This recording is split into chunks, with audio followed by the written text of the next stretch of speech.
Hello and welcome to another installment of CinemaDemocratica.com's video movie review segment. I'm the Key Grip, and today we're looking at Ronald Neam's rollicking espionage comedy from 1980, Hopscotch, starring Walter Matthau, Glenda Jackson, Sam Waterston, Ned Beatty, and Herbert Lom. With the benefit of hindsight, it would seem that in order to make a good spy caper movie, the first thing one needs is society's inclination to spend an evening thinking about spies. I don't know about you, but the most recent movie I've seen about an international idea trafficker was Billy Ray's Breach, a 2007 film whose absence of a backdrop of Cold War-style paranoia left me feeling fidgety and unengaged. So yes, context plays a role in priming the potential of a 70s-era jab at hapless government secret keepers like this one. Then again, all that potential isn't worth a hill of shredded documents if the resulting picture fails to deliver on its promised resonances, and Hopscotch hits nearly every note. Walter Matthau is Miles Kendig, the anachronistic CIA field agent tasked with preventing Western secrets from leaving the West through Munich. When, at the outset of the film, he catches red-handed his opposite number Yazkov, played by Herbert Lom, Kendig decides of his own initiative that recovering the microfilm is enough and lets Yazkov go. His enraged department head, Meyerson, played by Ned Beatty, summons Kendig to Langley and reassigns him to a desk as punishment.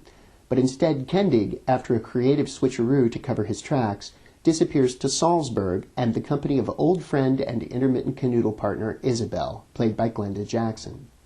There he hatches a plan to write a tell-all memoir and circulate it simultaneously to all the major intelligence bureaus of the world, one chapter at a time.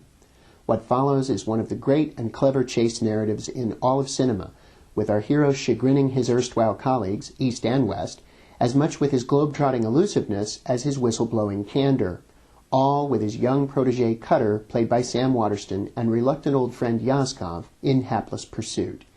At each stop along an intercontinental triptych, Kendig flourishes the completion of his next chapter with progressively brazen revelations of his own whereabouts, only to have worked out his escape with progressively shrewder and more hilarious stylistic flair.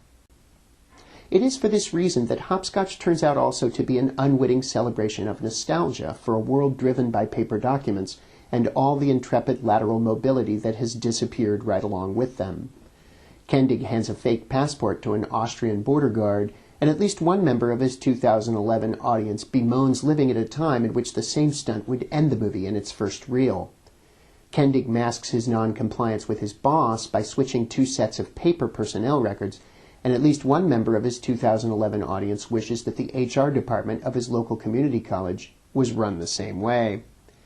In the end, though, the simple genius of writer Brian Garfield's story is that our swelling sympathy for Kendig can itself hide in such plain sight, with moments of his near capture bringing genuine squirm-in-the-seat urgency because of, rather than despite, all the comedic set pieces and playfully romantic repartee that has come before. In this investment, we are aided inestimably, just as Kendig is, by Jackson's remarkably unself-conscious Isabel, written just lightly enough that we infer a long and star-crossed backstory between the two without knowing exactly what has kept them apart, or even, once we think about it, whether Isabel might have come to care for our hero while working for the other side. There are, it must be said, a series of narrative and continuity problems in Hopscotch, at least one of which pulls out from the movie every friend and colleague with whom I've watched it.